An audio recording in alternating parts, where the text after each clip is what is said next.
Hello friends, பூங்காற்று திரும்புமா இன்றைய எபிசோடில் என்ன நடக்கலாம் அப்படிங்கிறத பற்றி பார்க்கலாம். இன்றைக்கான எபிசோட் அதிரடியான இன்ட்ரெஸ்டிங்கான எபிசோட் அப்படின்னே சொல்லலாம். ஆனந்தியோட ஃபேமிலியில் இருக்கவங்க எல்லாரும் இப்போ கோர்ட் வாசலில் வந்து நிற்கிறாங்க. இந்த பக்கத்து வீராவும் அந்த மென்டல் வக்கீலும் நிற்கிறாங்க. இப்போ அந்த மென்டல் வக்கீல் வீரா கிட்ட நம்ம பக்கத்து தான் தீர்ப்பு வரும், நீங்கள் கவலைப்படாதீங்க அப்படிங்கிற மாதிரிலாம் பேசிக்கிட்டு இருக்காங்க. இப்போ ஆனந்தியோட அண்ணன் அங்கேருந்து வராங்க. மனோகரை பார்த்ததுமே, அப்பா வரமாட்டேன்னு சொன்னீங்களே, இப்போ வந்திருக்கீங்களே, நீங்களாவது என் பக்கத்து சப்போர்ட்டுக்கு நிற்கிறீங்களே அப்படின்னு சொல்லிட்டு இருக்காங்க. இப்போ பார்த்தா மனோகர் அப்படியே அந்த பக்கத்து போயிடுறாங்க. அடுத்து பார்த்தா இவங்களோட கேஸ் விசாரிக்கிறதுக்காக இவங்களை கூப்பிடுறாங்க. இப்போ உள்ளே போனதுக்கப்புறம் ஒரு நடிப்பு நடிக்கிறாங்களே வீரா, அப்போ சொல்லவா வேணும். அப்படியே பார்த்தோம்னா வணக்கம் மேடம், அப்படி மேடம், இப்படி மேடம்னு சொல்கிறாங்க. இப்போ எடுத்ததுமே பார்த்தோம்னா ரொம்ப வளவலன்னு பேசாமையே ஜட்ஜி வந்து ஆனந்தி கிட்ட உங்கள் மேலே சுமத்தின குற்றத்தெல்லாம் ஒத்துக்கிறீங்களா, வீராக்கு எதிராக இருக்கக்கூடிய ஆதாரம் ஏதாவது உங்கள்கிட்ட இருக்கா அப்படின்னு கேட்கும்போது என்கிட்ட எந்த ஆதாரமும் இல்லை, நான் எல்லா குற்றத்தையும் ஒத்துக்கிறேன் அப்படிங்கிற மாதிரி சொல்கிறாங்க. அப்போ உங்கள் குற்றத்தெல்லாம் ஒத்துக்கிறீங்களா அப்படின்னு சொல்லி சொன்னதுக்கப்புறம் பார்த்தோம்னா கோர்ட்டில் இருக்கவங்களாம் ஆனந்தியை பற்றி தப்பாக பேசுகிறாங்க. இப்போ ஆனந்தி எல்லா தப்பையும் ஒத்துக்கிறேன் அப்படின்னு சொன்னதுமே இப்போ வீராக்கு டவுட் வருது, என்ன இதெல்லாம் தப்பாக இருக்கே அப்படிங்கிற மாதிரி சொன்னதுக்கப்புறம் இப்போ ஆனந்தி சொல்கிறாங்க, நான் ஒரு 2 நிமிஷம் இந்த கோர்ட்டில் பேசணும் அப்படின்னு சொல்லும்போது இப்போ வீராவுக்கு தப்பாக இருக்குன்னு புரிஞ்சதுமே ஏதோ பேச போகிறாங்க, ஏதோ தப்பு நடக்க போகுதுன்னதுமே உடனே வேணாம், அதாவது ஜட்ஜி சார் நீங்கள் வந்து ஜட்ஜம்மா நீங்கள் வந்து தீர்ப்பு சொல்லிடுங்க, ஆனந்தி தான் எல்லா தப்பையும் ஒத்துக்கிட்டாங்களே, நாங்கள் சந்தோஷமாக கூட்டிகிட்டு போய் வாழ ஆரம்பிச்சிடுறேன் அப்படின்னு கேட்கும்போது இப்போ ஆனந்தி சொல்கிறாங்க, நான் செஞ்ச தப்பெல்லாம் ஒத்துக்கிட்டேன், ஆனால் அந்த தப்பெல்லாம் நான் ஏன் செஞ்சேன்னு சொல்லி என் தரப்பு இருக்கக்கூடிய நியாயத்தையும் நான் சொல்லணும்ல, அதனால் எனக்கு ஒரு 2 நிமிஷம் மட்டும் டைம் கொடுங்க அப்படின்னு கேட்குறாங்க. அதனால் வந்து ஜட்ஜி வந்து சரி பேசுங்க அப்படின்னு சொல்கிறாங்க. 2 நிமிஷம் டைம் கொடுக்குறாங்க. உடனே பேச ஆரம்பிச்சதுக்கப்புறம் நான் ஒரு ஹியூமன் பீயாக, அதாவது நான் ஒரு பொண்ணாக வந்து என்னோட ஆசைகள்லாம் இருக்குல்ல, அதெல்லாம் நான் வந்து அந்த மாதிரிலாம் நான் வாழணும்ல, அது மாதிரி தான் அந்த ஆசைகளோட தான் நான் கல்யாணம் பண்ணேன், ஆனால் அந்த வீரா இருக்கார் அதுக்கெல்லாம் தகுதி இல்லாத அன்ஃபிட்டாக இருக்கிறார், அவர் ஒரு ஆணே இல்லை அப்படிங்கிற மாதிரிலாம் சொல்லி, ஆண்மை இல்லாதவர் அப்படிங்கிற மாதிரிலாம் சொல்லி அவங்க வீராவை பற்றி சொல்கிறாங்க. இதை நம்ம ஏற்கனவே சொன்னது தான். இன்றைக்கான எபிசோட் அப்படியே நம்ம ஏற்கனவே பார்த்துட்டு நம்ம பேசின மாதிரி தான் இருந்துச்சு. இன்றைக்கான எபிசோட் அப்படியே நம்ம சொன்னதெல்லாம் அப்படியே கரெக்டாக இன்றைக்கான எபிசோட் இருந்துச்சு.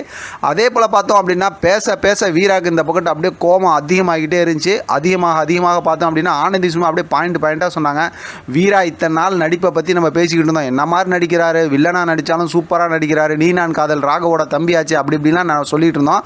ஆனால் இன்றைக்கான எபிசோடில் ஆனந்தி நடிக்கிறாங்க பாருங்கள் ஒரு நடிப்பு, நீங்களாம் என்னடா நடிக்கிறேன், நான் நடிக்கிறேன் பாடுற அப்படின்னு சொல்லிட்டு அந்த கண்ணை அப்படியே உருட்டி நிமிட்டிக்கிட்டு சும்மா செம்மையாக ஒரு நடிப்பை போடுறாங்க.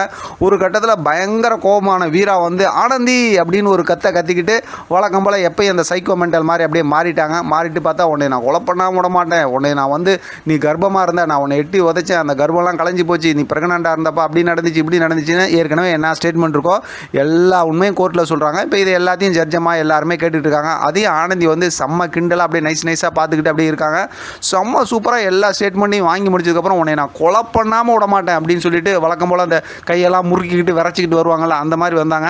உடனே பார்த்தோம்னா போலீஸ்லாம் வந்து நம்ம ஏற்கனவே சொன்னால போலீஸ்லாம் இருக்கிறலாம் இவங்க இந்த மாதிரி ஏதோ ஒரு தப்பு பண்ண போகிறாரு, பிடிக்க போகிறதுக்கு எல்லாம் பிடிச்சி ஓரமாக அப்படி கோழி குஞ்சு அமுக்கிற மாதிரி அமுக்கி வச்சிடுறாங்க. ஏன்னா கத்தி எடுத்து குத்துறதுக்குலாம் வந்துடுறாங்க. அதுக்கப்புறம் பார்த்தோம் அப்படின்னா உடனே டக்குன்னு சுதாரிச்சுக்கிட்டு ஆஹா நம்ம எல்லா உண்மையும் உளறிட்டோமே, அப்படியே ஆக்டிங்கை போடுறா கைப்பில்லை அப்படின்னு சொல்லிட்டு, மேடம் என்னை மன்னிச்சிருங்க மேடம், லைட்டாக கோவம் வந்துருச்சு எனக்கு, அதனால் என்னை மன்னிச்சிருங்க மேடம் அப்படி இப்படிங்கிறாங்க. ஆனால் ஜட்ஜமெல்லாம் பார்த்துட்டு இருக்காங்க. இப்போ தான் வந்து ஆனந்தி சொல்கிறாங்க, என்கிட்ட எந்த ஆதாரமும் இல்லை, என்னை மன்னிச்சிருங்க, நான் ஏற்கனவே குற்றத்தெல்லாம் ஒத்துக்கிட்டதுக்கு இதுவனோட சுயரூபத்தை வெளியில் கொண்டு வரதுக்கு தான், இப்போ நீங்கள் எல்லா சுயரூபத்தையும் பார்த்துட்டீங்க, இப்போ நீங்கள் கரெக்டான தீர்ப்பு சொல்லுங்கள் அப்படிங்கிற மாதிரி சொல்கிறாங்க. அடுத்து பார்த்தோம் அப்படின்னாக்கா என் மேலே அந்த இபி எலக்ட்ரிஷியனை வச்சு நீங்கள் குற்றம் சுமத்துனீங்கல்ல, அந்த குற்றத்துக்கு உண்டான விஷயத்துக்கு நான் வரேன் அப்படின்னு சொல்லிட்டு எல்லாத்திட்டையும் மன்னிப்பு கேட்டுட்டு இப்போ அவங்கள கூப்பிட்றாங்க. அந்த எலக்ட்ரிஷியன் இருந்தார்ல ஏற்கனவே வந்து அவங்க, அதாவது ஜெயக்குமார்னு ஒருத்தர் வந்து சொன்னார்ல, ஆமாம் நான் ஆனந்தி வீட்டுக்கு போனேன், ஆனந்தி கூட தப்பாக இது பண்ணேன், அதனால் வந்து காசு கொடுத்ததெல்லாம் சொன்னார்ல, இப்போ அவரை கூப்பிட்டு அதெல்லாம் கேட்குறாங்க. ஆமான்னு அவர் மறுபடியும் அதே போய் சொல்கிறாரு.